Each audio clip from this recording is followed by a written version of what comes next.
Bonjour à vous, mes chers amis.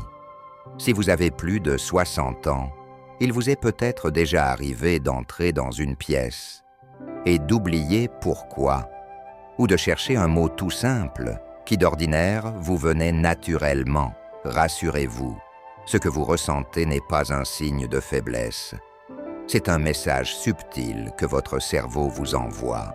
Dans cette vidéo, je vais vous partager 6 signes discrets que votre mémoire commence à changer. Et surtout, comment réagir maintenant avec douceur, intelligence et efficacité. Et ne vous inquiétez pas, ici, pas de panique, pas de grands discours médicaux anxiogènes, seulement des faits, des conseils utiles et un peu de sagesse. Installez-vous confortablement, prenez une inspiration profonde et restons ensemble jusqu'à la fin. Car ce que vous allez entendre peut changer la manière dont vous vieillissez. On croit souvent que les pertes de mémoire sont comme des coupures soudaines, qu'un jour, on se réveille et tout a changé. Mais la réalité est bien plus subtile et plus sournoise. Chez beaucoup de personnes, les premiers signes apparaissent doucement, presque silencieusement. On oublie un rendez-vous, on cherche ses lunettes alors qu'elles sont sur notre tête. On raconte la même anecdote 2 fois au même dîner. Et on se dit, c'est l'âge, c'est normal. Non, ce n'est pas simplement l'âge. Ces petits oublis ne sont pas toujours anodins. Ce sont parfois des signaux d'alerte, comme un feu orange que notre cerveau allume pour demander de l'aide. Et la bonne nouvelle, c'est que vous pouvez encore agir, car contrairement à ce qu'on croit, la mémoire ne disparaît pas comme ça, elle s'endort, si on la laisse s'endormir.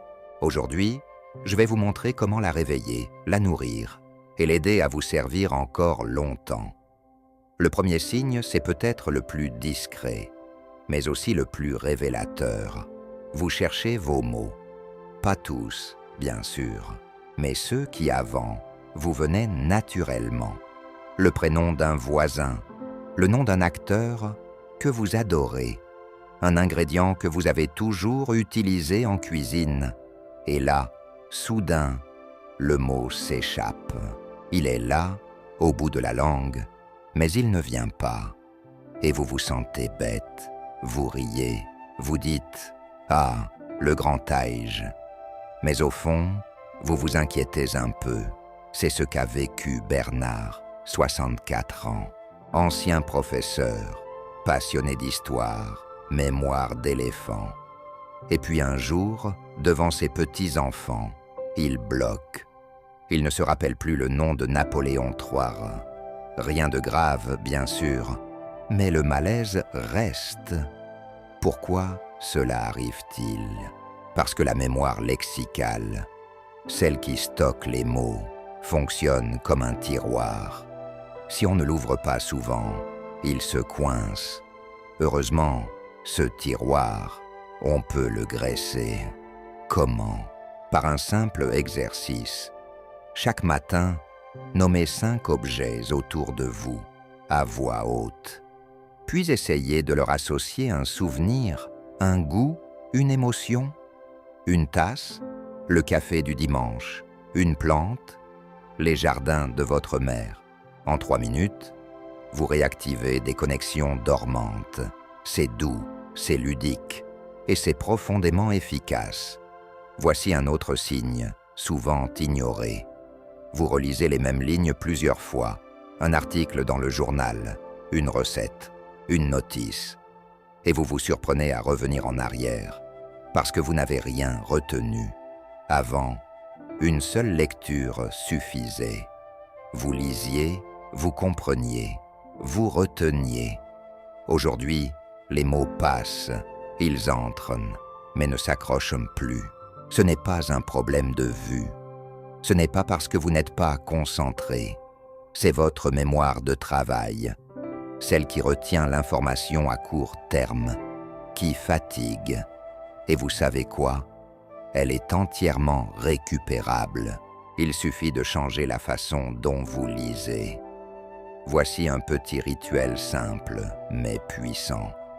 Après chaque paragraphe, posez-vous une question.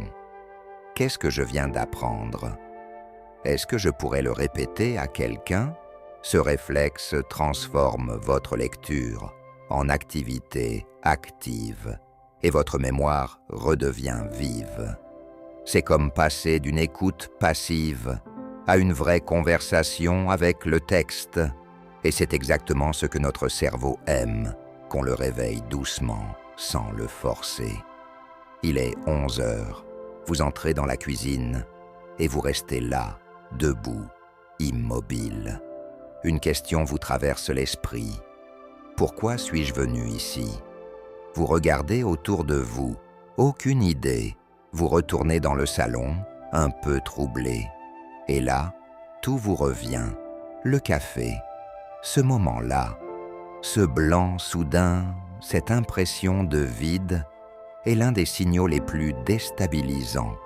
Non pas parce qu'il est dangereux, mais parce qu'il touche votre identité.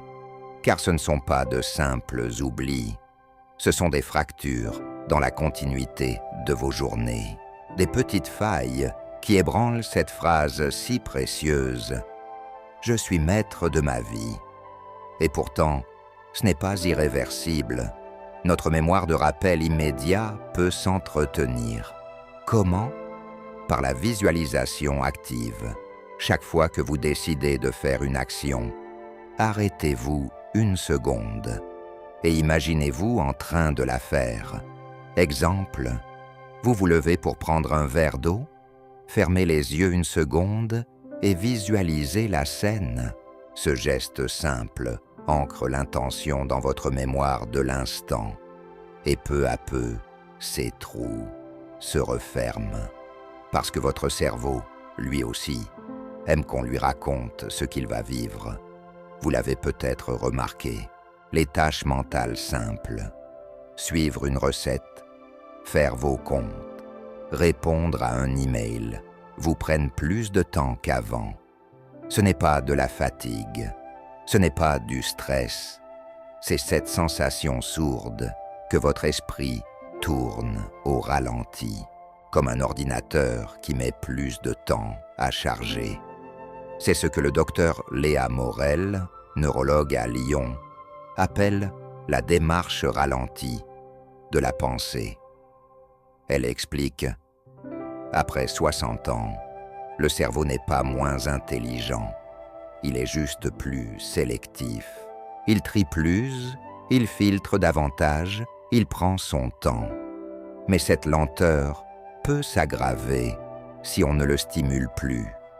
Et là encore, une simple habitude peut faire la différence. Chaque jour, réservez 10 minutes à une activité nouvelle. Lire un article sur un sujet que vous ne connaissez pas. Écouter une musique d'un autre style. Résoudre une énigme simple. Ce qui compte, ce n'est pas la performance, c'est la surprise cognitive.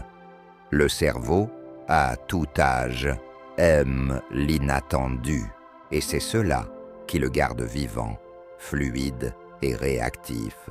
Ce signe-là est souvent le plus discret, mais aussi le plus douloureux. Vous répondez moins vite aux messages, vous laissez sonner sans décrocher. Vous remettez à plus tard le fait de rappeler vos amis. Et un jour, vous vous dites « Ça fait combien de temps que je n'ai pas eu une vraie conversation ?» Ce n'est pas un manque de volonté, ce n'est pas de la flemme. C'est que quand la mémoire fatigue, le lien social devient exigeant. Il faut se souvenir des histoires, des prénoms, des blagues, des dates. Et cela peut sembler épuisant. Alors, on se replie. Et ce repli accélère encore le processus. Parce que ce que le cerveau aime le plus, ce n'est pas les écrans, ce n'est pas les livres, c'est la voix d'un autre être humain, un échange, un rire, une émotion partagée. C'est le dernier secret que je vais vous révéler. et c'est peut-être le plus puissant levier de régénération cognitive que la science moderne a redécouvert. Restez avec moi, la conclusion pourrait changer vos journées à partir de demain matin. Vous voulez savoir quel est le meilleur stimulant cognitif connu aujourd'hui selon les dernières recherches de l'Institut Pasteur? Ce n'est pas un médicament, ce n'est pas un jeu sur écran, ce n'est même pas une activité physique, c'est la conversation, une vraie, sincère, avec une autre personne, une discussion où l'on écoute, où l'on répond, où l'on partage. Ce simple échange active des dizaines de zones cérébrales, à la fois langage, mémoire, émotion, attention, logique. Une conversation, même courte, vaut plus que des heures d'exercices mentaux isolés. Alors si vous deviez retenir une seule chose de cette vidéo, ce serait celle-ci. Ne vous isolez pas. Appelez quelqu'un. Invitez une voisine à prendre un thé. Écrivez une lettre. Même un petit geste peut réveiller tout un monde en vous. Car ce qui fait vieillir notre mémoire, ce n'est pas le temps, c'est le silence. Et ce qui la fait renaître, c'est la vie qui circule entre nous. Alors, si cette vidéo vous a touché, partagez-la à quelqu'un que vous aimez, ou simplement pour offrir, quelque part, un peu de clarté, de chaleur, de mémoire. Et si vous voulez recevoir d'autres conseils concrets, humains, inspirants, abonnez-vous. Nous ne parlerons jamais à votre place, mais nous serons là pour vous aider à rester vous-même.